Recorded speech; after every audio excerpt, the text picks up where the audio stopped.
Amen. Okay, mag-umpisa na po tayo. Purihin po ang Panginoon. Sabihin po natin sa ating mga sarili, mahal ako ni God.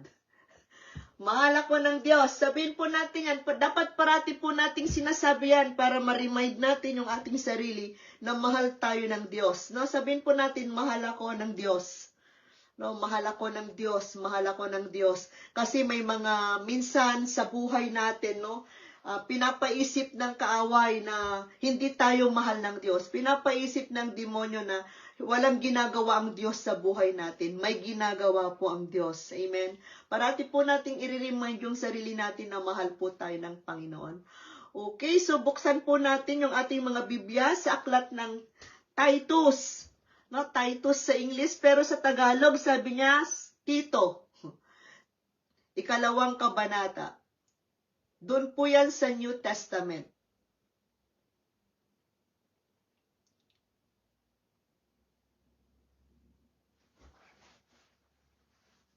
Okay, basahin po natin siya ng sabay-sabay, no?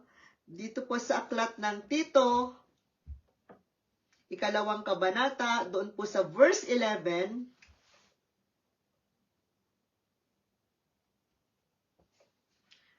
hanggang verse 14.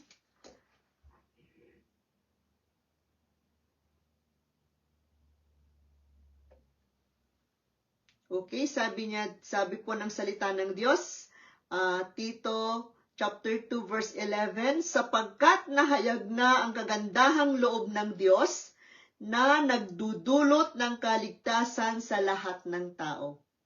Ito ang nagtuturo sa atin upang talikuran ang makamundong pamumuhay at damdaming makalaman at upang makapamuhay tayo ngayon ng may pagpipigil, matuwid at karapat-dapat sa Diyos. Habang hinihintay natin ang dakilang araw ng ating inaasahan, ito ang pagbabalik ng ating dakilang Diyos at tagapagligtas na si Hesus Kristo. Inihandog niya ang kanyang sarili upang palayain tayo sa lahat ng kasamaan at linisin tayo upang maging bayan niyang masigasig sa paggawa ng mabuti. Panginoon, marami pong salamat, Lord, sa mga salita mo na aming binasa.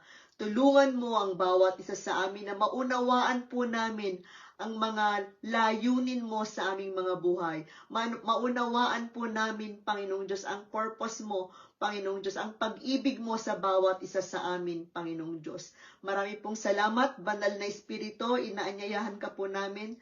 Puspusin mo po kami ng iyong presensya, O Diyos, nang sa ganon, magkaroon po kami ng katalinuhan, dunong na maunawaan ang iyong mga salita at maipamuhay po ito nang sa ganon maging matagumpay ang aming buhay Kristiyano, Panginoong Diyos. Hindi po kami parating defeated or biktima, bagkus, Panginoon, kami po ay victorious. Mapagtatagumpayan po namin lahat ng mga pagsubok dahil nandyan ka parati sa aming mga buhay, Panginoon. Lord, ay na-acknowledge ko din po na kung wala kayo, hindi ko po kakayanin mangaral.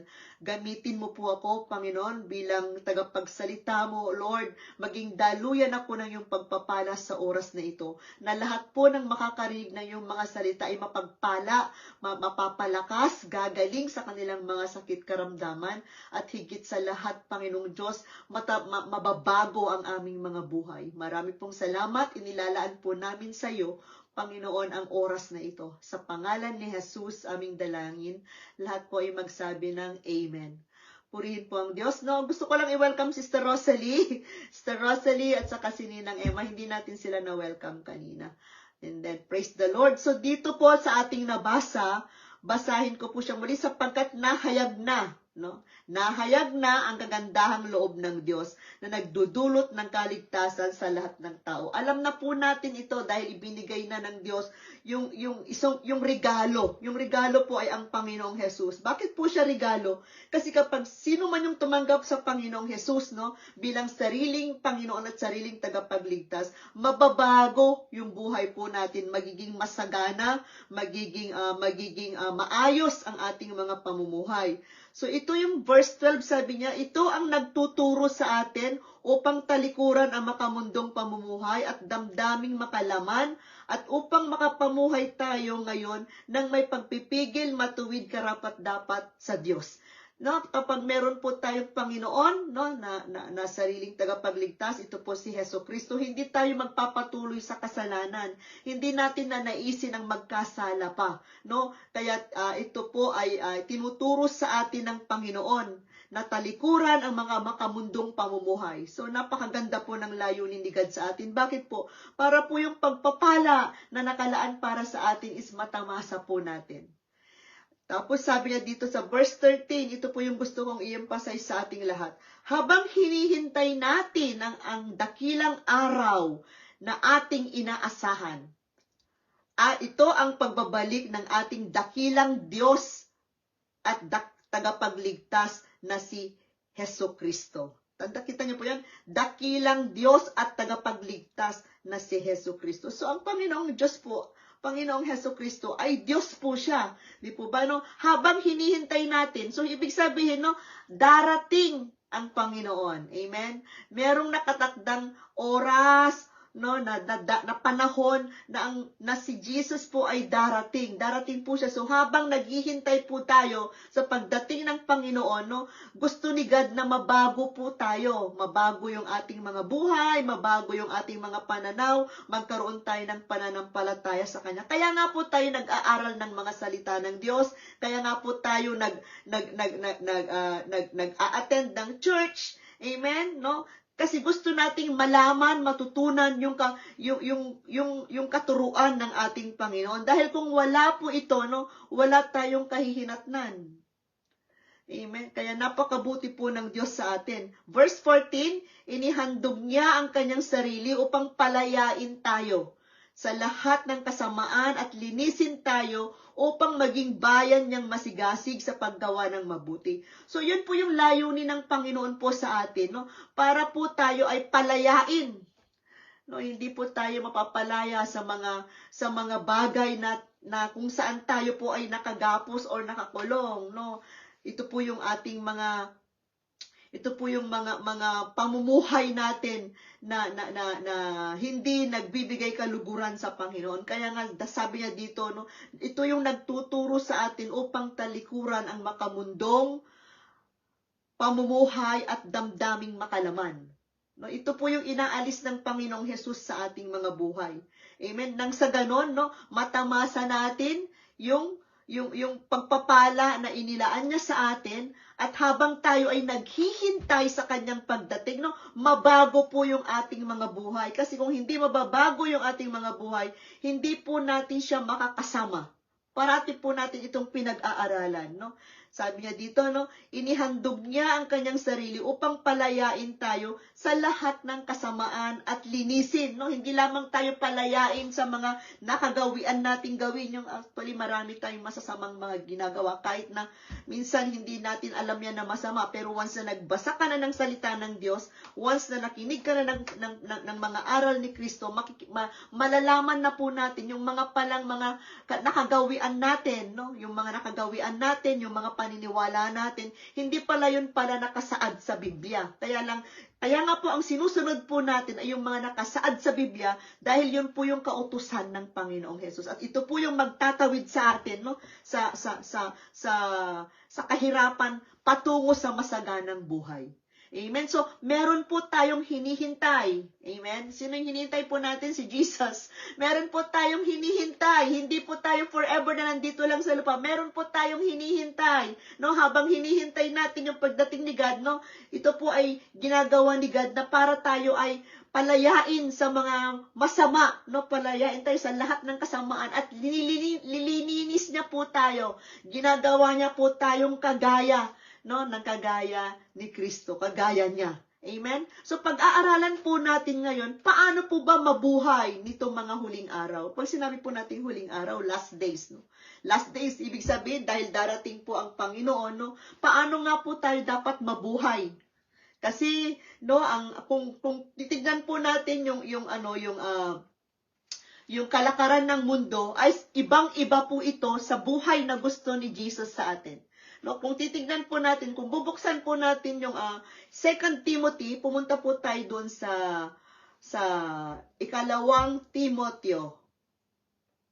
tignan po natin doon yung kalakaran ng mundo ngayon. No? Punta po tayo doon sa 3 kabanata. At basahin po natin doon from verse 1 to 5. Sabi niya dito, dapat mong malaman na sa mga huling araw, pag sinabi po natin huling araw, no, nasa huling araw na po tayo, malapit na pong dumating si God. Nasa huling araw na po tayo, kaya dapat po naghahanda po tayo. Dapat mong malaman na sa mga huling araw, magkakaroon ng mga kahirapan. Di po, nakikita na po natin yan, may mga kahirapan na po, di po ba, no? Ang mga tao'y magiging makasarili, sakim sa salapi, palalo, mapagmataas, mapagsamantala, suwail sa magulang, walang utang na loob, at lapastangan sa Diyos. Nakikita na po ba natin to? Yes, nakikita na po natin to, kaya nasa huling araw na po tayo. Sila'y magiging malupit, walang habag, mapanirang puri, marahas, marupok, at namumuhi sa mabuti. Verse 4, sila'y magiging mga taksil, pabaya, mayabang, mahilig sa kalayawan at walang pag-ibig sa Diyos. Sila'y mapagkunwari, makadiyos, ngunit hindi naman nakikita ang kapangyarihan nito sa kanilang pamumuhay. Iwasan mo ang ganyang uri ng mga tao. No? Sabi ng salita ng Diyos, kumbaga, iwasan natin daw. Kasi mahahawa po tayo. No? Ibig sabihin ng iwasan is, hindi mo naman siya iiwasan dahil nandun siya, kasi mahal din siya ng Diyos, Ibig sabihin, hindi tayo nakikiayon sa mga ginagawa nila. Amen? So, tayo po, no, paano po mabuhay sa mga huling araw? How to live in the last days? Paano po tayo mabuhay po? Tayo po ng mga anak ng Diyos, na tayo ng mga tumanggap kay Jesus bilang Panginoon natin at sariling tagapagligtas. Paano daw po tayo mabuhay? Paano daw po tayo, kasi hindi na natin dapat ginagawa yung mga ginagawa po natin na madalas na alam naman natin na hindi nakakalugod sa Panginoon. Hindi po tayo magpapatuloy sa kasalanan. Amen? No, kasi kung gayon po ang ginagawa po natin, hindi po natin ina-apply yung mga naririnig natin na salita ng Diyos, hindi natin ito ipinapamuhay, hindi natin ito ina-apply sa ating mga buhay, ay wala pong mangyayari sa buhay po natin. Ganun pa rin po tayo. No, maghihirap pa rin po tayo, nandun pa rin tayo sa kasalanan, namumuhay pa rin tayo sa hindi nagpapatawad or mapagsamantala ito, no? Makasarili, sakim sa salapi, palalo, mapagmataas, ganun pa rin tayo. Yun kasi yung mga inaalis ni God sa buhay po natin. So yung unang-una po na dapat po nating gawin, no, yung unang-una po yung dapat nating gawin, ay dapat po ay maging maibigin tayo sa Diyos. No, yun po yung dapat una. These last days, no, ang dapat po natin gawin is dapat po maibigin po tayo sa Diyos. Paano po natin yun gagawin? Kasi sabi dito sa verse 3, no, ang mga tao ay magiging makasarili. Makasarili. Alam niyo po yung makasarili. Wala tayong iniisip kundi yung sarili lang natin. No, may makasarili. So, dapat po tayo maging maging maibigin po tayo sa Diyos. Kasi hindi po natin pwedeng pagsamahin yun yung pagiging makasarili, sakim sa salapi, palalo at mapagmataas, especially yung salapi, no? Parating ang karibal po ni God sa puso mo natin ay yung salapi. Amen? Kasi sabi ng Biblia, hindi mo pwedeng paglingkuran ang Diyos at ang pera. Amen? So, dapat po mas mahal natin si God kaysa sa pera. Kailangan po natin ang pera. Amen? Hindi po tayo pwedeng mabuhay ng walang pera kasi kailangan natin siya. Pero, hindi po natin siya sasambahin. Gagamitin po natin yung pera para maluwalhati yung pangalan ng Panginoon sa buhay po natin. Amen? No? Hindi puro pera po ang iniisip po natin na kapag wala ka ng pera, hindi ka na ba pwedeng mabuhay? Mabubuhay pa rin po tayo sa biyaya ng Diyos.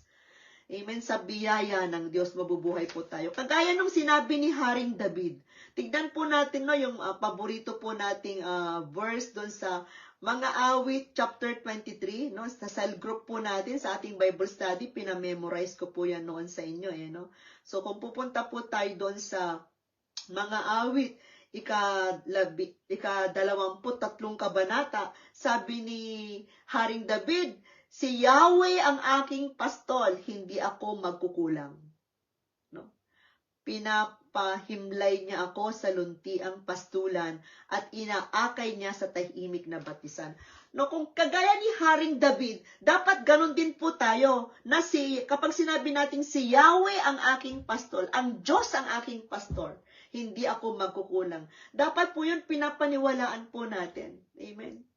Amen. No? Dapat mas mahal natin ang Diyos kaysa sa anumang bagay. Kasi kapag ganun po yung ginawa po natin, lahat ng ating mga pangangailangan, parati po natin itong napag-aaralan, isusunod po siya. Hindi po natin hinahabol ang pera. Dapat po hayaan natin yung pera ang maghabol sa atin. Kaya nga ang sikreto po nito is dapat maging maibigin tayo sa Diyos. Parati po natin ito pinag-aaralan, no? I wish lang. Sino pong absent ngayon? Mag-check po tayo ng attendance. Sino pong absent dito sa Zoom? Wala si Ninang Josie. No? Si Ninang Josie, dalawang na siyang wala. Wala din. Tita Evelyn. Tita Evelyn niya ito. Asan si Ninang? Pasensya na po. Naghahanap po na talaga ako ng wala. Kasi hindi naman pwedeng hanapin yung nandyan. No? Magkaroon po tayo ng malasakit sa bawat isa, no? Kapag meron talaga po akong hindi na kahit po sa church kapag merong mga hindi nakakapag-attend na kapatiran, tinatawagan ko po sila, mini-message ko po sila, no? Bilang pakita na concerned tayo sa kanila, no? Hindi naman tayo sa naninita. Kasi kapag tungkol sa Bible study, kapag tungkol sa pakikinig ng salita ng Diyos, dapat po nandyan po tayo, no? Ipakita natin sa Panginoong Diyos na tayo po ay lovers of God. Yung po kasi yung English nun, lovers of God, no? Tayo ay mapagmahal sa Diyos. Binibigyan natin ng importansya yung mga oras na ganito kasi ito po ay makakatulong din po sa atin. No, ito po ay makakatulong po sa atin kapag po tayo ay ipinapakita natin na mahal natin ang Diyos. Kung baga sinasabi po natin na hindi ako magkukulang dahil ang Diyos ang aking provider. Amen. Siya dapat nasa kanya lang talaga yung pag-asa po natin. Hindi ko alam kung paano ko pa i-explain ito ng mas malinaw pa no. Na kagaya ni Haring David, no? Si Yahweh ang aking provider. Hindi ako magkukulang. Dapat ganun din po tayo. Kagaya din ni Apostle Paul, no? Si Pastor Paul, sabi niya, kung titignan po natin doon sa Pilipos, tignan po natin yung sinasabi ni Pastor Paul tungkol sa Panginoon, kung gaano siya kadesperado. Dapat desperado po tayo sa Diyos. Amen? Yun po yung tamang term. Desperado tayo sa Diyos. Mahalin po natin siya. Na parang sinasabi natin sa sarili natin na hindi natin kayang mabuhay nang wala ang Panginoon. No? Yung desperado. So, tignan po natin doon sa Pilipos, yung sinasabi ni Pastor Paul doon sa chapter 3 verse 8. Sabi ni Pastor Paul dito sa verse 8 ng 3 kabanata. Oo, sabi niya, oo, itinuturing kong walang kabuluhan ang lahat ng bagay bilang kapalit ng lalong mahalaga ang pagkakakilala kay Kristo Jesus na aking Panginoon. Ang lahat ng bagay ay ipinalagay kong walang kabuluhan. Makamtan ko lamang si Kristo. No? Lahat ng bagay sa Kanya walang kabuluhan. Kung baga, lahat ng bagay sa Kanya is basura. No? Is walang kabuluhan. Makamtan ko lamang si Kristo. Amen. Dapat ganun po tayo, no? Hindi dapat nakasalalay talaga sa material na bagay or pera yung ating pag-asa. Dapat parati natin itong sinasabi. Kung meron man tayo, halimbawa marami man tayong pera ngayon, Panginoon, sabi mo, marami pong salamat sa pera na ito at gagamitin ko ito sa ikakalwalhati ng iyong pangalan. Hindi po tayo makasarili. Alam niyo po, kapag makasarili po tayo, hindi po tayo marunong mag-share. Hindi po, yung pagpapala po, hindi po siya dadaloy. No? Kasi tumigil sa'yo eh. Kasi pag meron kang pera, tumigil sa'yo, wala na.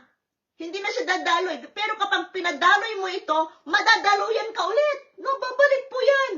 Babalik at babalik po yan. Hindi po pwedeng hindi siya bumalik kasi nag-share ka eh. Pero kapag pinagpala ka ng Panginoon, yung tinatawag natin kaninang makasarili, pinagpala ka ng Panginoon, ikaw lang ang nanagana, ikaw lang yung meron, hindi ka nag-share, wala nang susunod po yan. May susunod man, pero matagal. Dapat talaga yan, sinishare po natin. Sinishare po natin. Kung baga, no,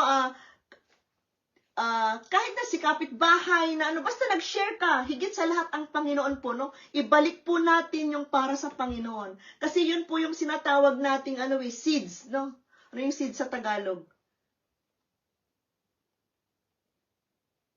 Punla. Punla, correct? Correct ako? No? No, yun po kasi yung sikreto. Sinasabi ko na po sa inyo yung sikreto. Ganun po talaga yung economy ng Panginoon. Kapag hindi mo yan engineer, hindi mo pinaikot yan, hindi mo binigay sa Panginoon, yung meron ka, no? Meron kang 10 piso, ibigay mo sa Panginoon yung piso. Ganun lang po yan. Makikita mo, dadaloy at dadaloy yan. Hindi ka mawawalan. Amen? Kaya yun po, pinapakita na natin, mahal natin si God. Diba, no? Mahal natin si God. Yun po yung isang pagpapakita na mahal po natin ang Panginoon. Amen. Mahirap pong intindihin yon. Kung baga, nawalan na. Kung baga sa isipin mo, nawalan ka. Kasi binigay mo eh. Pero, babalik po yan. Kasi, ibinigay mo. Nirelease mo. Yun po yung pananampalataya. Amen po, no? Yan po, sabi ko, sinishare ko ito, kailan ko ba ito sinishare? I think, na-share ko to dun sa Somerset, no? Sabi ko, hindi po kami mayaman ni Pastor Edu. Hindi po kami mayaman. Hindi po kami mayaman. Normal lang yung namin. Normal lang yung buhay, ganon. Especially si Pastor Edu, nung nagtatrabaho siya dun sa church namin, dito sa London. Marami po kami mga expenses. Meron niyang, sabi ko nga, nilalatag ko yung mga bills ko, pinagpipray ko yan eh. Talagang, pero hindi ko po hinayaan na hindi ko maibigay yung para sa Panginoon. No? Hindi naman po kami naggutom. Hindi naman kami naggutom. Kaya, tinuturuan ko po kayo ng sikreto, no? Meron kang na-receive na pagpapala, ibalik mo yung para sa Diyos. Pag binalik po natin yan sa Diyos, na pinapatunayan natin na mahal natin ang Diyos. Amen. Hindi natin mahal yung pera. Amen. Pero madami pa rin yung matitira sa iyo. Kasi kung sa 10 piso, meron ka pa rin 9 pesos. Diba? Binigay mo lang yung 1 peso. Di po ba, no? Ganun po yun. Ganun po yung. O, meron kang 20 pesos. Magtanong, ibibigay mo kay Lord, bibigyan mo siya ng 2 piso. Ganun lang po yung kay God. No, kapag ginawa po natin yun, no, nagpapakita po yan na mahal po natin ang Panginoon. Pero kapag yan po ay hindi mo yan inadapt, no? Inadapt na strategy or sistema. Actually, ayokong tawaging sistema. Yan po talaga yung kalakaran. No, hindi lahat kapag pinagpala ka. No, si Mother, alam niya yung sikreto na yan. Mother, natutunan nila yan. Si Marit, yung sister kong si Tess, natutunan po niya yan. No, kaya nakita niyo po, no, tinuturo ko po talaga, pero pananampalataya po yan. Dapat po, makikita niyo po, totoo po yan. Sa lahat ng mga nakikita ko, yung mga nagtatayos, nakikita ko sila po yung mga pinagpapala. No, turuan po natin yung ating mga sarili na mahalin ang Diyos higit pa sa kung anong meron po tayo. Amen. Lovers of God. Maging lovers of God po tayo. Amen. No, so dito sabi ni si Pastor Paul, no, mayaman po to. Siya po ay talagang paraseyo po siya dati, matalino, no? Pero sabi niya, pinalagay kong walang kabuluhan. Sabi niya, makamtan ko lamang si Kristo. Si Kristo yung number 1 sa buhay niya. Amen? Kasi kung hindi po number 1 si Kristo sa buhay po natin, hindi po siya Diyos sa atin. Amen? Kung hindi number 1 si Jesus sa buhay natin, hindi po siya Diyos sa atin. No? At kung hindi siya Diyos sa atin, no, hindi natin mararanasan yung ganap na kasaganahan na layunin niya para sa atin. Amen? Turuan po natin yung ating sarili na mahalin po ang Diyos. Kasi minsan, masasabi natin, mahal ko naman si God. No, mahal ko naman si God. Pero hindi naman po nakikita yan sa ating actions. Dapat nakikita ng Panginoon na mahal po natin siya. Amen po. Mahirap po bang mahalin ng Lord? Mahirap po ba siyang mahalin? Mahirap siyang mahalin kasi hindi natin siya nakikita. Pero nararamdaman po natin siya, di po ba, no? So, hindi po siya mahirap mahalin. Kaya ano lang po 'yan, dapat tumugon lang po tayo sa mga sinasabi niya po sa atin. Okay, yun po yung number 1, no? Kung paano mabuhay itong mga huling araw, no? Kasi inaasahan po natin yung kanyang pagdating. No? At saka pag ginawa po natin to, no, mai-enjoy po natin yung buhay. Amen? Pangalawa naman po, dapat po maibig natin, no? Maging maibigin tayo sa kanyang mga salita. Ito parati na po natin tong pinag-aaralan, no? Yung salita ng Diyos dapat mahalin po natin. No, tingnan po natin diyan dun sa mga awit 119. So tingnan po natin yan. Balik po tayo dun sa aklat ng mga awit 119. No, dito sinasabi niya dito sa 105, verse 105.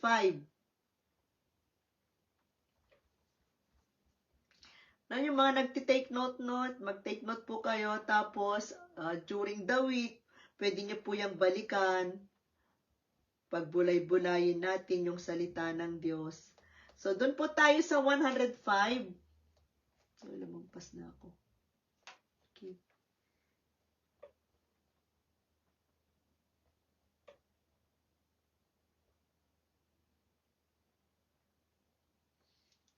Okay, sabi niya dito, salita mo'y isang tanglaw na sa akin ay patnubay. Sa landas kong daraanan, liwanag na tumatanglaw. No? Yung salita ng Diyos ay isang tanglaw. Ano po yung tanglaw? Di po ba yun po ay isang ilaw? No? Ilaw. Yung inahalin tulad, no? Inahalin tulad na yung salita ng Diyos ay isang ilaw. Ano po bang naibibigay ng ilaw? Di po ba siya yung nagbibigay ng liwanag? No? Siya yung nagbibigay ng patnubay. Sa landas na dinadaanan po natin, siya po ay nagbibigay liwanag. So, ibig sabihin, no? Ibig sabihin po yung salita po ng Diyos, kapag meron po tayo ito at iniibig natin ito, siya po yung gumagabay sa atin. Amen? Siya po yung gumagabay sa atin at siya yung pumapatnubay sa atin. Paano po nangyayari yun, no? Siyempre, pag nag-aaral ka po ng salita ng Diyos, no? Nag-aaral ka ng salita ng Diyos, malalaman mo kung ano yung masama at mabuti. Di po ba, no? Malalaman po natin yung mga bagay na kung saan nalulugod si God. At yung mga bagay na hindi siya nalulugod. Ngayon, kung yung nalulugod si God, yun po yung ginagawa po natin. Kapag ginagawa po natin yon, no, magkakaroon po tayo ng pag-ibig sa kanyang salita at mababago po yung ating mga buhay. Amen? Kaya lang, no, kapag dito'y lumabas, tapos dito'y lalabas din siya, ibig sabihin hindi po natin ito pinamuhay, tayo po yung kawawa. Amen? No? Ang isang illustration ko po dito, no? Kapag kumain ka ng matamis, no? Yung mga mahihilig sa matamis. Sino bang mahilig dito sa matamis? Yung mga mahihilig sa matamis, nagkakasakit sa diabetes. Di ba, no? Kung baga, no, nakikita mo yung epekto. Kung sa bata naman, kung kumain sila ng matamis, naha-hyper sila. Di po ba, no? Nakikita mo yung epekto kung ano yung kinain niya, no? Nagkakaroon ng reaction sa body. Kaya kung tayo po yung mga matatanda, mahilig ka sa matamis, nagkaka-diabetes ka. Kung mahilig ka naman sa papaitan, nagkaka-gout ka. No? Kasi nakikita yan sa body. Di po ba? Kapag mahilig ka sa maalat, anong nasisira, no? Nasisira yung kidney, nagkakabato ka. No? Kung ano yung kinakain mo, no? Kung ano po yung kinakain po natin, nakikita po yan sa katawan po natin. Kung matahaw ka sa baboy, matahaw ka sa mataba, no? Tumataas yung blood pressure po natin. So, kung ano yung kinakain natin, no? Nagre-reflect yan sa body po natin. Kung ngayon po, ang kinakain po natin ay salita ng Diyos, no? Diba? Ang salita ng Diyos, no? Barati kang nagbabasa ng salita ng Diyos, pinapamuhay po natin to. Awayin ka man, hindi ka magmumura. Amen? Awayin ka man, hindi ka magbabalos. Ano yung magbabalos sa Tagalog? Hindi ka gagante. Amen? Hindi ka gagante. Amen? Kasi alam mo, yung salita ng Diyos, no, siya yung ating gabay. Pinapalakas niya yung ating spiritual na katawan para hindi gawin ng laman natin yung mga bagay na hindi dapat. Amen po, no? Kaya, no, ang ginagawa po kasi ng salita ng Diyos, sinasanctify niya tayo, nililinis niya yung ating buhay. Amen? Nililinis niya yung ating, kaya ngayong sabi ng Panginoong Jesus kanina dito, sabi niya, no, nililinis niya tayo, inaalis niya tayo sa mga masasamang gawain. At tinuturuan niya tayong gumawa ng mabuti. Amen? Kung babalikan natin dun sa Titus, no, yun yung layunin ng Panginoong Jesus. Inaalis niya tayo sa masamang gawain at tayo ay kanyang nililinis. Amen? Kaya tayo po ay wag po nating itigil yung pagbabasa ng salita ng Diyos. Ibigin po natin ito. Nakakalungkot minsan, no, ako'y nalulungkot lang, sa totoo lang, no, nalulungkot lang talaga ako kapag, no, yung mga uma-absent sa gawain, yung mga, halimbawa, alam natin na araw ng pagsamba, alam natin ng araw ng Bible study, tapos wala ka, no? Tapos wala ka. Tapos kapag nangailangan tayo sa Panginoong Diyos, doon tayo nagmamadali. Gusto natin bilisan ni God yung pagsagot sa ating panalangin. Pero hindi mo naman pinapakita sa Panginoon, no? Ako nalulungkot lang ako bilang pastor, yun po yung kalungkutan ko, na kapag yung isang tao is yung mas mahalaga yung mga bagay na pinupuntahan kaysa dun sa pakikinig ng salita ng Diyos. Dapat mas mahalaga po to.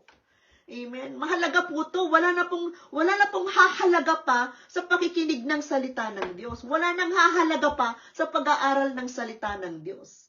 Nakakalungkot lang, no? Yung mga pamangkin ko, minsan nagagalit ako kay Chris. Sabi ko, sabihan mo yung mga anak mo na makinig sila sa salita ng Diyos. Kaya lang, ang tingin ko lang talaga sa mga hindi nakikinig ng salita ng Diyos, alam naman nila, is mayayabang no? Mayayabang. Darating din yung panahon, pinapanalangin ko lang talaga na dumating yung panahon na magkaroon sila ng pangangailangan. Dumating lang, Lord. Sabi ko, allow circumstances in their lives, Lord, para sila ay tumawag sa'yo. No, ang dating kasi sa akin nun, mayabang ka kapag ayaw mong makinig ng salita ng Diyos. Ang ibig sabihin is kaya mong mabuhay na wala ang salita ng Diyos. Hindi po natin kakayanin yun. Hindi po natin kakayanin mabuhay ng walang salita ng Diyos. Amen? Dapat pa lang, ngayon pa lang, makinig ka ng salita ng Diyos. Hihintayin mo pa bang magpanghirapin ka? Nako, hintayin mo pa bang maghirap ka bago ka lumapit sa Panginoong Diyos? Huwag mo nang hintayin yun. Amen? Huwag mo nang hintayin maghirap ka. Kasi hindi naman po tayo mananalo sa Panginoon. Never po tayong manalo. Amen? Kaya nga pag uwi ko, gusto kong uwi. Anuin ko lahat ng mga pamangkin ko. No? Makinig po tayo ng salita ng Diyos. Hindi po ito, hindi ito laro. Hindi ito laro. Wala pong laro. Ang Panginoong Jesus, no, buhay niya yung binigay niya sa iyo eh. Kung baga, tinubos ka niya ng buhay niya, tapos binawalang bahala mo lang. Yung ganun ba, no? Minsan ako minsan yung nasasaktan talaga. Kasi, ang hirap ipaintindi, no? Ipinapaintindi po natin na napakahalaga ng pag-aaral ng salita ng Diyos. Pero tayo po na matigas talaga yung mga ulo natin. Hihintayin mo pang maghirap ka bago ka lumapit sa Panginoon. Dapat hindi po ganun. No? Kaya nga yung tama yung Biblia, sabi niya matitigas ang mga ulo. No, kung babalikan po natin yung binasa natin doon sa 2 Timothy, no, doon sa binasa po natin doon sa chapter 3, no, matitigas ang mga ulo, sabi niya, ang mga taong maging makasarili, sakim sa salapi, palalo, mapagmataas. Alam niyo po ba na kapag hindi tayo lumalapit sa Panginoon, tayo ay mapagmataas? Ay, hindi ako makaka-attend ng Bible study kasi may pupuntahan ako eh. Gaano ba ka-importante yung pupuntahan mo? Kung ikukumpara po natin dun sa salita ng Diyos. Ito po yung natutunan namin ni Pastor Edu. Araw ng linggo, non-negotiable. Ang ibig mong sabihin ng non-negotiable, walang makakakuha ng araw ng linggo. Kahit gaano ka pa siya ka-importante. Para kay Lord talaga yan. Dapat ganun po tayo. Amen. Dapat ganun po tayo. Kasi kung hindi po ganun yung pananaw po natin, hindi po tayo mapagpapala. Sinasabi ko na. Sinasabi ko na po, hindi po tayo mapagpapala. Pero kung tayo po ay nagdadanas naman ngayon ng mga pagsubok, nagdadanas tayo ngayon ng mga kahirapan, no? Magpatuloy lang po tayo. Magpatuloy lang, huwag tayong bibitaw. Makikita po natin yung gagawin ni God na maganda. Amen? Pero, kapag dumating yung time na masagana na tayo, huwag po natin kalilimutan, no? Yung encounter natin kay God. Nakakasakit damdamin talaga na kapag ang isang tao is ayaw makinig ng salita ng Diyos, no? Napaka-importante ba yung pumunta ka ng mall para ipalit mo yung pakikinig ng salita ng Diyos? Or napaka-importante ba yung tulog mo na ngayon lang, once a week lang naman yung linggo? No? Matulog ka na bukas, matulog ka na sa ibang araw. Pero yung pakikinig ng salita ng Diyos, wag po natin yung aalisin. No? Siguro hindi na kayo mag-church next time kasi nagagalit na ako. No, pero kapag hindi po natin ito bibigyan ng pansin, no, walang kabuluhan po, parang naglalaro lang po tayo. Larong Kristiyano na tayo ngayon, no? Pero hindi po pwedeng ganun. Amen? So bigyan po natin ng kahalagahan yung pakikinig po ng salita ng Diyos. Kasi yan po yung magtatawid sa atin sa kahirapan patungo sa pasagan ng buhay. Kung hindi nyo po kayo dyan maniniwala, ay wag na kayo mag-church kasi sayang lang po. Amen? No? Napakahalaga po nito. Sinasabi ko, hindi ako magpupuyat ng, alam niyo po bang oras dito sa England? Oras na dito sa England is alas 12 ng gabi. Hindi po ako magpupuyat kung hindi totoo ang mga sinasabi ko.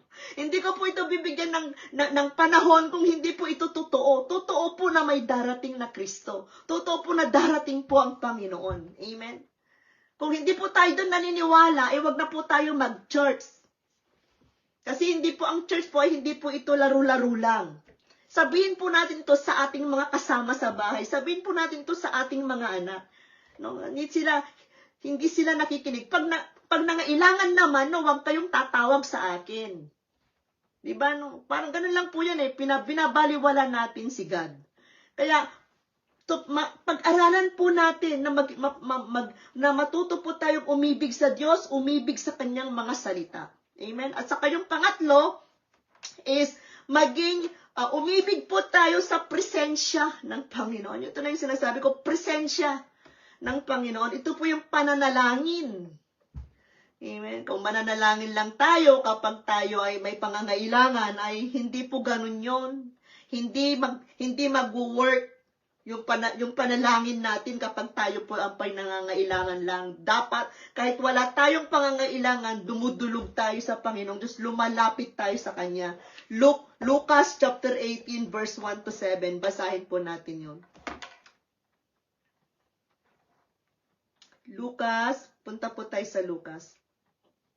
Tapos na po tayo sa mga tapik-tapik, no? Sa mga, patapik-tapik na mga pangangaral, no?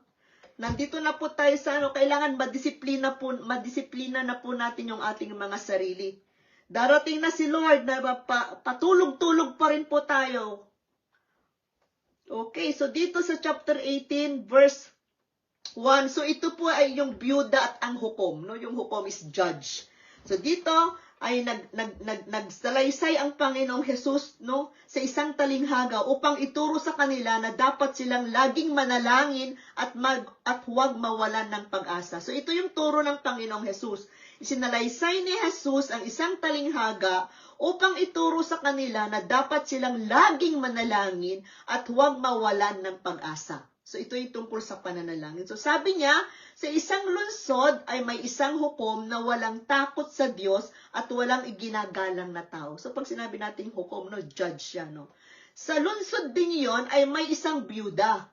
Lagi siyang pumupunta sa hukom at sinabi, bigyan po ninyo ako ng katarungan sa aking usapin. Sabi niya, tinanggihan siya ng hukom sa loob ng mahabang panahon. Ibig sabihin, no, yung hukom or yung judge, hindi niya pinapansin yung byudang ito na parating lumalapit sa kanya. Kaya sabi niya, mahabang panahon, no, mahabang panahon. Tinanggihan siya ng hukom sa loob ng mahabang panahon. Ngunit ng matagal ay sinabi ng hukom sa sarili, kahit ako'y walang takot sa Diyos at walang iginagalang na tao, ibibigay ko na ang katarungan na hinihingi ng byudang ito. So sabi niya, kahit na wala kahit na ako ay walang takot sa Diyos, kasi sabi niya, at walang iginagalang na tao, dahil itong biyudang ito ay parating lumalapit sa akin, sabi niya, no? At ginagambala niya, at baka mainis pa ako sa kanya, sabi niya, sa pagpunta niya rito, at nagpatuloy ang Panginoon. Pakinggan ninyo ang sabi ng masamang hukom na iyon. Sabi niya, ngayon ipagkakait kaya ng Diyos ang katarungan sa mga minamahal niya na dumaraing sa kanya araw-gabi. No? So dito ang ibig sabihin ng Panginoong Jesus, yung example niya na yung judge, no? Judge na walang takot sa Diyos, walang iginagalang na tao, no? At itong biyudang ito na parating lumalapit sa kanya, na tinatanggihan niyang parati. Isang araw, sabi niya, ibibigay ko na ang katarungang hinihingi niya. Kasi, sabi niya, parati niya na akong ginagambala. No? Naiinis na siya sa pagpunta ng biyuda na yon. Kung itong hukom na ito, ay ibinigay niya yung kahilingan ng biyudang ito, pero wala siyang takot sa Diyos, ha? Wala siyang ginagalang na tao. Binigay niya ito. How much more pa si God na maawain? Amen? Maawain po ang Panginoon. Punong-puno po siya ng grasya. Mahal na po tayo. So how much more sa Kanya kung tayo pa'y parating mananalangin? Hindi tayo tumitigil. Lapit tayo ng lapit sa Kanya kahit paulit-ulit yung sinasabi natin. Ibibigay po ni God yan. Hindi pwedeng hindi. Basta mananalangin lamang po tayo. Amen? Kasi ang tayo po minsan, nananalangin lang talaga tayo kapag gusto natin. Pero kapag ayaw natin, ayaw din natin. Hindi po ganon. Dapat perseverance. Amen. Walang patid. Kung tuwing alas 6 ka, dapat kang bumangon po tayo. Kasi yun po ay pakikinggan po ng Panginoon. Kasi mahabagin po ang Diyos. Yun, no, yung ikwinente ni Jesus na gano'n, inalintulad niya sa isang hukom. No? Yung hukom na yan, sabi ko, walang takot sa Diyos. Walang iginagalang na tao. Pero ibinigay niya yung hinihingi ng isang byuda. How much more po si God? Akala niyo po ba hindi niya ibibigay yung kahilingan po natin? Ibibigay po niya kasi mahabagin po si God. Minsan kasi hindi natin kilala ang Panginoon. Kaya minsan nadi-discourage tayo. Amen? At saka, dapat po magkaroon po tayo ng galang sa Diyos, sa presensya niya. No, matuto po tayo na mahalin yung presensya ng Diyos. Magbabad po tayo sa presensya ng Diyos. No, para makula po tayo. Alam niyo po ba yung mga damit na kinula? 'Di ba namumuti po sila pag kinukula po natin? Amen. Namumuti po, ganun din po tayo kapag nagbabad po tayo sa presensya ng Diyos, mamumuti din po tayo, maaalis lahat ng mancha sa buhay po natin. Amen. Mahal na mahal po tayo ng Panginoon. Kaya lang talaga, no, ganun, matigas ang ulo ng tao. Mahirap po tayong turuan. Ito, online church lang po to, no, pero damang-dama ko na, na hindi, may mga tayo talaga, no, hindi tayo ready. Hindi tayo ready sa mga pagpapala ng Panginoon. Kasi kung ready po tayo, no, sabi ko nga, intentional yung paglapit sa Panginoon. Agahan niyo pong matulog ng Sabado para pag linggo, ready na kayo mag-church. Hindi na kayo umaalis ng bahay. Diyan na lang kayo sa online. No? Online na nga, nalilate pa rin po tayo. Di po ba, no? Online na nga, kung naghihikab pa rin tayo. Kami ni Pastor, alam niyo po kami ni Pastor, no? Ang layo po ng tinatravel namin. 3 hours, nagtatravel kami ng Somerset. Umaga, no, nagtatravel kami. Minsan doon na kami natutulog. Minsan, Webes pa lang nagpupunta na kami doon kasi parang hindi na namin kinakaya yung pagtatravel ng malayo. Ganun talaga, may sakripisyo yung paglilingkod sa Panginoon. Kasi kung wala ka pong sakripisyo, paano na lang? Paano po natin may papakita na mahal tayo ng Panginoon? So, nagtatravel kami doon. Tapos, babalik kami dito. May church ng gabi ng linggo dito, ng Sabado dito. Matatapos po kami dito, alauna, 2:00 na. May church pa po kinabukasan. Nag-i-enjoy po kami. No? Nag-i-enjoy tayo sa paglilingkod sa Panginoon. Kayo, online lang Kaupo lang po kayo dyan, tapos hinihikab pa, tingin pa kayo ng tingin sa oras. Ay, hindi po ganon. Hindi po ganon yung pagmamahal sa Panginoon. Dapat ipakita po natin yung pag-ibig po natin sa Diyos. Amen? Amen po, no?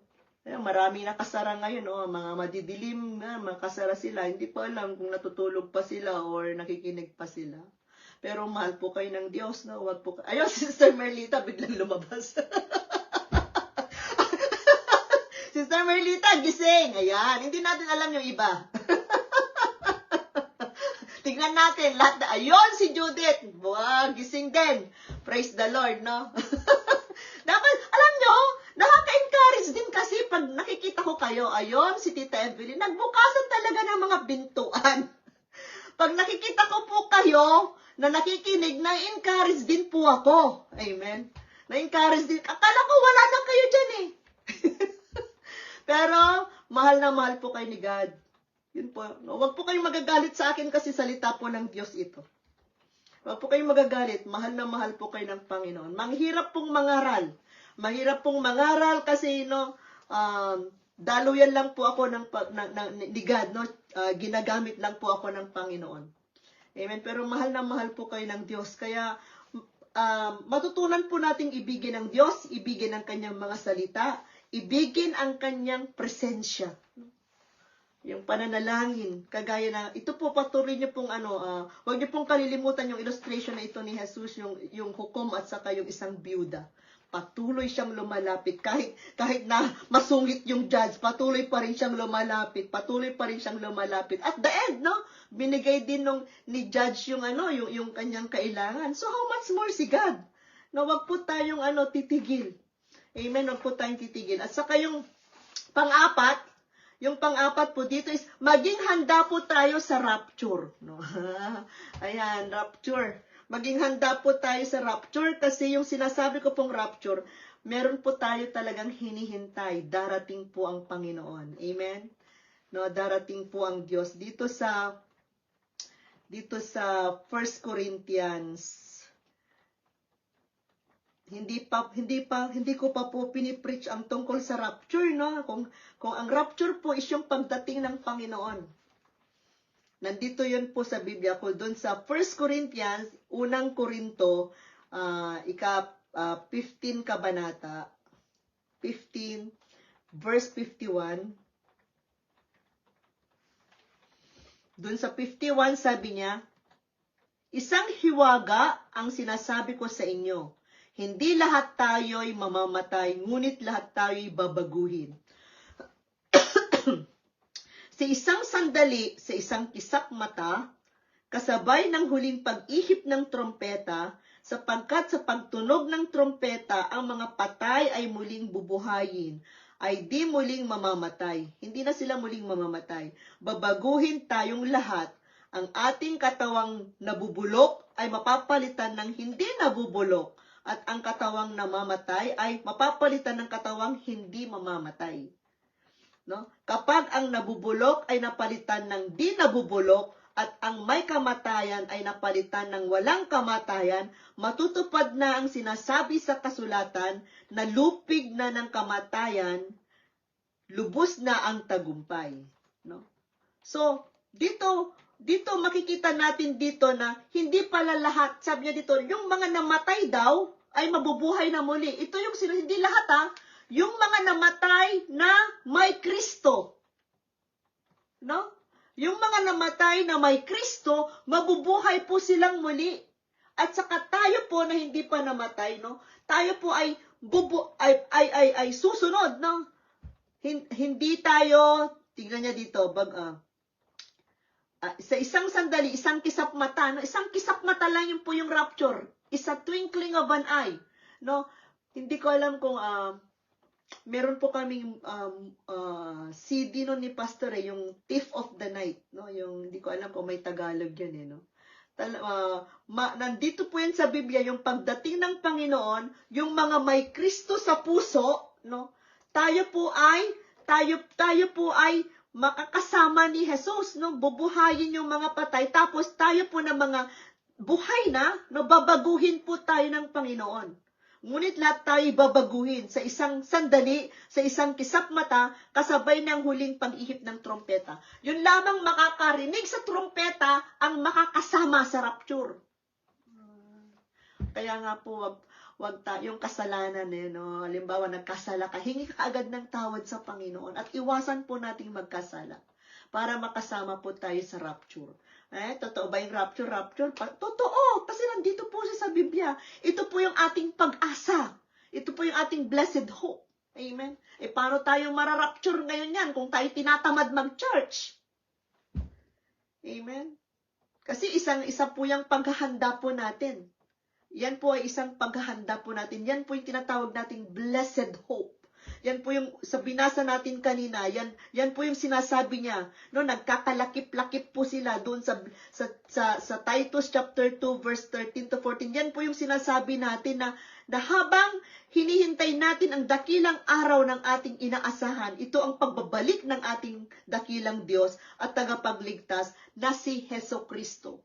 Babalik po siya para po tayo ay isama. Kasi ang mangyayari dito sa mundo ay magkakaroon ng kaguluhan talaga. Kasi masamang-masama na talaga dito sa mundo. At hindi tayo hahayaan ng Panginoon na tayo ay mapahamak. Amen? Sino yung mararapture? Yung mga matutuwid lamang. Yun lamang sabik sa pagdating ng Diyos. Doon lamang sa mga marunong magbabad sa presensya niya. Doon lamang sa mga nagmamahal sa Panginoon. Doon lamang sa mga umiibig sa kanyang salita. Amen? No? Yun lamang sa pagbabalik niya. Amen? So maging handa po tayo at saka yung huli po is magpuspos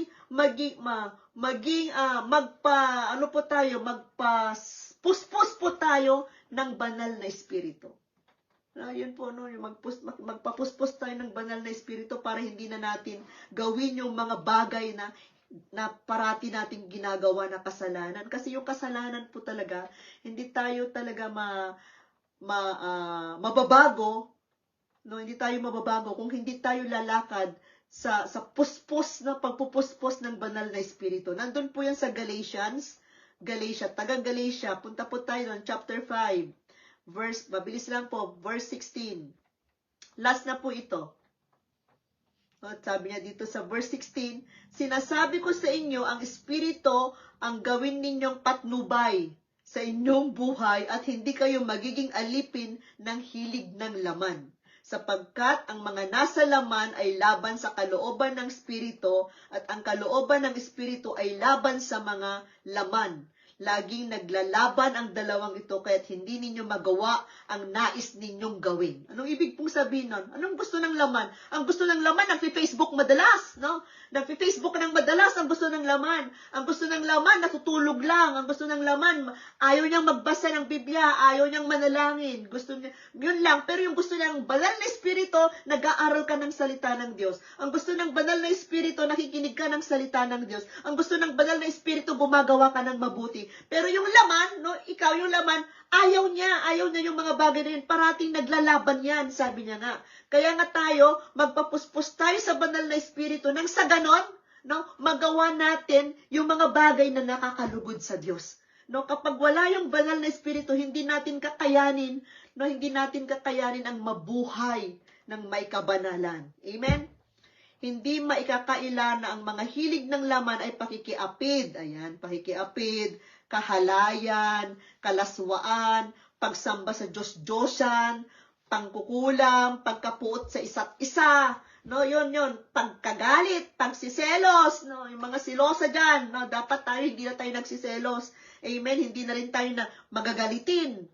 No, pag-aaway-away, no, yun ay gawa ng laman. Pagkakampi-kampi at pagkabaha-bahagi, pagkainggit, no, yun yung mga gawa ng laman. Paglalasing, kalayawan, at iba pang katulad nito. Muli ko kayong binabalaan, sabi ng salita ng Diyos.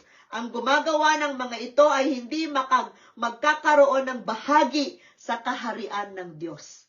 Kita niyo po yun, Galatians chapter 5, verse 16 to 25. No? Sabi niya, muli ko kayong binabalaan, sabi ng salita ng Diyos, ang gumagawa ng mga ito ay hindi magkakaroon ng bahagi sa kaharian ng Diyos. Kaya nga tayo po, no, nagpapapuspos tayo ng banal na espiritu para hindi natin magawa, no, hindi na tayo nakikipag-away. Hindi na tayo masaya kapag tayo po ay may nakikipag-away.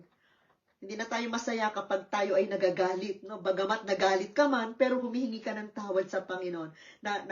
Nakagawa ka ng hindi maganda, hindi ka na masaya, humihingi ka ng tawad kaagad sa Panginoon. Amen? No? Kapag yun po yung mga natin, nainggit ka man, humihingi ka ng tawad sa Panginoon. No, hindi si God, napakabuti niya. Basta aminin mo lang na meron kang kahinaan na ganon, no? Babaguhin niya po tayo. Amen? No? Tapos dun sa 22, sabi niya, subalit ang bunga ng Espiritu ay pag-ibig, kagalakan, kapayapaan, katyagaan, kabaitan, kabutihan, katapatan, kahinahunan, at pagpipigil sa sarili. Walang batas laban sa mga ito. Amen? No? Kaya magpapuspos po tayo sa banal na Espiritu. Di ba pag bago tayo mag-umpisa, di ba naririnig nyo, sinasabi ko, Panginoon, puspusin mo po kami ng yung banal na Espiritu. Hindi po namin kakayanin nang wala ka, O Diyos. Hindi ko po kakayanin mangaral nang wala ka, Panginoon. Hindi po namin kakayanin, Panginoon, maunawaan ang mga salita mo na kung wala ka, Panginoon. Yun po ay hinihiling po natin sa Panginoon. Amen? No, para po tayo, no, maging handa po tayo lagi. Maging handa po tayo lagi, no? Kaya po natin ito pinag-aaralan para alam po natin yung mga gagawin natin, yung mga aasalin natin sa mga huling araw. Yung problema po natin yan, malulutas po yan. Basta parati po tayo nagbababad sa presensya ng Diyos. Amen? No? May, katanungan sa ating pinag-aralan. Napakaganda po ng mga binibigay ng Diyos na mga pinag-aaralan po natin. Sayang, pero pag hindi po natin ito pinamuhay. Sayang po. Marami tayong mamimiss. Kasi imagine mo, narinig na natin, kilala natin si God, nakarinig na tayo ng mga salita niya, pero hindi pa natin ito pinapamuhay. Sayang po. Malaking kasayangan kapag hindi po natin ito hinihingi. Dapat hinihingi po natin, Lord, tulungan mo po akong maipamuhay ko ang mga salita mo. Tulungan niyo po akong mabuhay ng may kabanalan. Dapat po yun po yung parati po natin pinapanalangin. No? Yun po natin yung pinapanalangin po natin. Amen? Praise the Lord. So doon po, last verse ko na po to. Doon po sa 1 Thessalonians 4 verse 17. Tignan po natin yung sinasabi ng salita ng Diyos doon. Last verse ko po to. Conclusion verse, 1 Thessalonians 4:17. Ito po yung tungkol sa pagdating ng Panginoon. Ang ganda-ganda. Guhitan niyo po to sa inyong mga Biblia. Ito po yung sinasabi ng salita ng Diyos tungkol sa rapture. Guhitan niyo po yan. Sabi niya, pagkatapos, 1 Thessalonica 4:17, pagkatapos tayo namang mga buhay pa ay natitira ay titipunin sa alapaap kasama ng mga binuhay upang salubungin ng Panginoon sa himpapawid. Sa gayon, makakapiling natin siya magpakailanman. Amen? Kaya nga, palakasin ninyo ang loob ng bawat isa sa pamamagitan ng mga aral na ito. Nakita po niyo yan? Guhitan niyo po yan. Yan po yung rapture. Amen? Kung babasain po natin doon sa verse 16, sabi niya, sa araw na iyon, kasabay ng malakas na utos, ng tinig ng archangel, at ng tunog ng trompeta ng Diyos, bababa ang Panginoon mula sa langit. Ang mga namatay na sumasampalataya kay Kristo ay bubuhayin muli. Yun lamang pong mga sumasampalataya kay Kristo, hindi po mabubuhay yung mga hindi sumasampalataya kay Kristo. Sabi niya, pagkatapos tayo namang mga buhay pa ay natitira, sabi niya, ay titipunin sa alapaap kasama ang mga binuhay upang salubungin ang Panginoon sa himpapawid. Sa gayon, makakapiling natin siya magpakailanman. I love this. Tayo na mga naghihintay sa Diyos, excited tayo dito. Sa mga hindi excited, no? Hindi kasi nila alam. Kaya pinapaalam na po natin na meron talagang Jesus na darating. No, meron po talagang Jesus. Pero pag dumating ang Panginoon, wala nang problema sa langit. Naku, wala nang problema, wala nang bills, hindi ka na nag-aalala. Masayang buhay po yun. Pero siyempre dapat, habang hinihintay natin ang Panginoon, yung babalik na naman tayo dun sa Titus chapter 2, verse 13 to 14, no? Habang hinihintay natin yung pagdating ng Panginoon, no?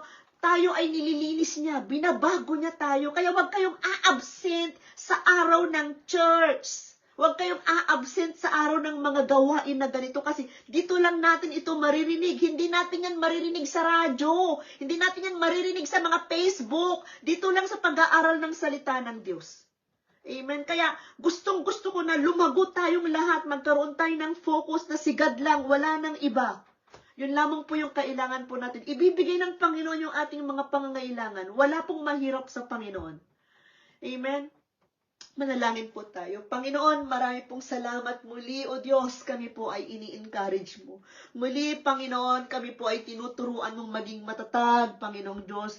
Tinuturuan niyo po kami kung paano umibig sa inyo, Panginoon. Tinuturuan niyo po kami kung paano, Panginoong Diyos, umibig sa mga salita mo, Panginoong Diyos. Tinuturuan niyo po kami kung paano magbabad sa iyong presensya at maging handa sa pagdating mo sa rapture, Panginoon. Kung paano po mapuspos ng iyong banal na Espiritu. Panginoong Diyos, marami pong salamat sa mga salita mo na ito, Panginoong Diyos, na siyang nagbibigay kalakasan sa amin. Pinapanalangin ko po lahat ng aking mga kapatid na nandito, nakarinig sa message na ito. Lord, dalangin ko, Panginoong Diyos, na maipamuhay po namin ito. Magkaroon po kami ng pag-asa. Magkaroon po kami, Panginoong Diyos, ng pananampalataya, Panginoong Diyos, kasabikan sa pagdating mo, Panginoon. Lord, pinapanalangin ko rin po, O Diyos, yung mga kapatid ko po na may mga problema, Panginoong Diyos, may mga sakit karamdaman. Lord, pagalingin mo po sila. Pinapanalangin ko po sa iyo si Christian, Lord, niya to na merong katarangkaso, Panginoon, mayroon siyang sipon, ubo, pagalingin niyo po siya. O Diyos, si Jingjing, pagalingin niyo po siya. Alam ko po, Lord, gagaling po si Jingjing, Panginoong Diyos, gagaling po siya. At ang dalangin ko po, Lord, matutunan niya, Panginoong Diyos, ang parati, Panginoon Diyos, parati na may pananampalataya. Siya po mismo, Panginoong Diyos, maniwala siya na siya ay gagaling sa pangalan ni Jesus. Ganon din po si Tita Evelyn Nieto, Lord, bigyan niyo po siya, Lord, ng kalakasan ng loob, O Diyos, matlakas na pananampalataya, Panginoon. Patuloy, Lord, patuloy na mag-focus po siya sa inyo, Panginoon Diyos. I-provide niyo po lahat ng kanilang mga pangangailangan sa pangalan ni Jesus. Lord, wala pong imposible sa iyo, Panginoon. Lord, si Lazaro nga po, nabuhay mo po siya, Panginoong Diyos. Yung nakapag-provide ka po napakain mo po yung 4,000 people, 5,000 people, Panginoong Diyos. Wala pong problema, Lord God. Wala pong katanungan when it comes to provisions, Panginoon, dahil Lord, kayo po ay parating nagpo-provide sa mga anak mo, Panginoon. Hindi po kami magkukulang sapagkat kayo po ang aming pastor, Panginoon. Maraming pong salamat, O Diyos, sa mga iba pa po na may mga sakit karamdaman, especially yung may mga diabetes, Panginoon, pagalingin niyo po sila, Lord God, yung pong may mga yung pong may mga problema, Panginoon, sa mga pamilya, Lord, dalangin ko din po na sila po ay magkaroon ng kaayusan sa family in the name of Jesus. Sa mga kapatid po namin mga nanglulupaypay, nanghihina sa kanilang pananampalataya, Lord, kausapin mo po sila, Panginoon. Dalangin ko, O Diyos, Lord, na sila po ay lumapit sa inyo, Panginoon. Sa mga matitigas ang ulo, Panginoong Diyos, na hindi nag-church, God, I pray, Lord, na gumawa po kayo ng paraan nang sila po, Panginoon Diyos, ay lumapit sa inyo, Panginoon. Alisin niyo po, Lord, yung mga kayabangan, Panginoon, pagmamataas, O Diyos, mabrunong po kami magpakumbaba, Panginoon Diyos, nasasabihin po namin, hindi namin kakayaning mabuhay nang wala ka, Panginoon Diyos. Hindi namin kakayaning mabuhay nang wala ang mga salita mo, Panginoon. Lord, tulungan mo po kaming lahat lumapit sa inyo, Panginoon, sa pangalan ni Jesus. Pagyamanin niyo po sila, Lord, sa kanilang relationship sa inyo, pagyamanin niyo po. Kapag mayaman po yung relationship po namin sa inyo, susunod po yung mga bagay na pangangailangan po namin, Panginoong Diyos. Kayo po, Lord, yung number 1 po sa aming mga buhay.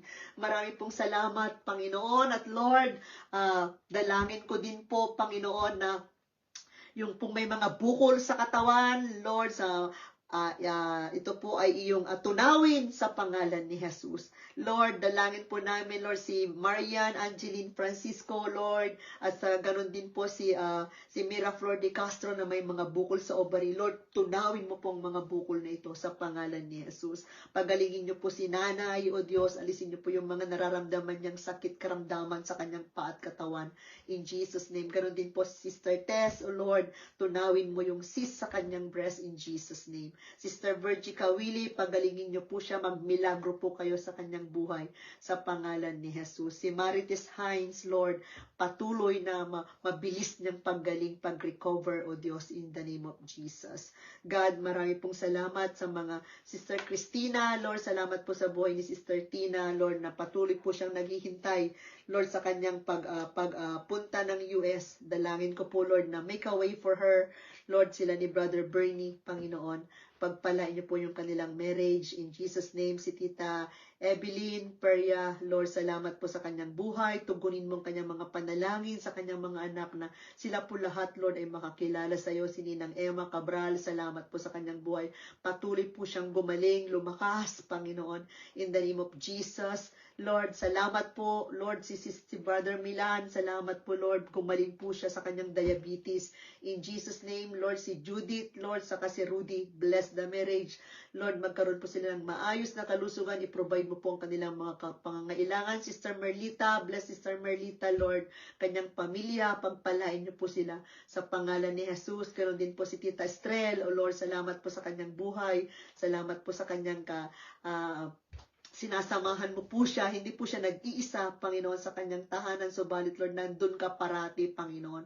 Lord, lukuban mo po siya ng iyong makapangyarihang dugo. Salamat din po kay Sister Myra, Lord, pagalingin niyo po siya sa kanyang karamdaman, Panginoong Diyos. I pray, Lord, na bigyan niyo po siya ng maayos na kalusugan in Jesus' name. Salamat din po, Lord, kay Sister Nel at saka kay Brother Mike, Lord. I pray, Lord, for complete healing upon them in the name of Jesus. Pagpalain niyo po sila, ingatan niyo po sila.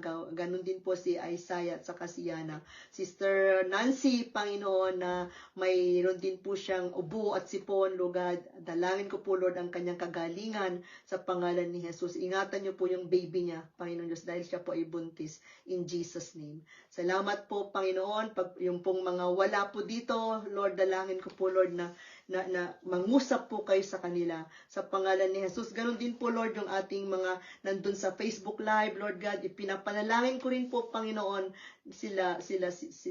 yung po nasa Facebook Live po natin, sila Auntie Virgie, Sister She, Lord, si Mary Joy, si Miriam, Panginoon, at yung lahat po na nandun sa Facebook Live, Lord, dalangin ko po na pagpalain niyo po sila, anuman po yung mga pangangailangan nila, tugunin mo, Panginoon. Dalangin ko din po itong nalalapit na eleksyon, barangay election, O God, sa Pilipinas, dito sa, I think, this coming Monday, Lord, dalangin ko po, Lord, na magkaroon po ng kaayusan, magkaroon po ng kapayapaan, Lord, at pinapanalangin ko po yung mga lahat ng Kristiyano, Panginoong Diyos, na natatakbo sa eleksyon na ito, Panginoong Diyos, bigyan niyo po sila ng pabor, Panginoon, na ma-elect po sila. Dahil po, Lord, karapat-dapat lamang po, Lord, kapag ang namumuno po ay maka-Diyos, O Diyos, magkakaroon po ng kaayusan kung saan po sila maglilingkod, Panginoon. Bigyan niyo po sila ng chance, Lord, na makapaglingkod nang sa ganon, Panginoon Diyos, maging maayos yung mga kung saan po sila maglilingkod sa pangalan ni Jesus. Si Sister Miriam, Panginoon, na natatakbo ng kagawad, Panginoon Diyos, Lord, gabayan niyo po siya. Magkaroon po ng kaayusan, Lord, sa lugar po nila sa pangalan ni Jesus. At saka sa mga kapatiran pa po namin na mga Kristiyano, Lord, natatakbo sa eleksyon, ingatan niyo po sila, Panginoon. Kalooban mo po ang mangyari sa kanilang mga buhay sa pangalan ni Jesus. Lord, pangalan niyo lamang po ang siyang maitaas, Lord, at mapapurihan sa aming mga buhay sa pangalan ni Jesus, aming dalangin. Amen. Praise the Lord.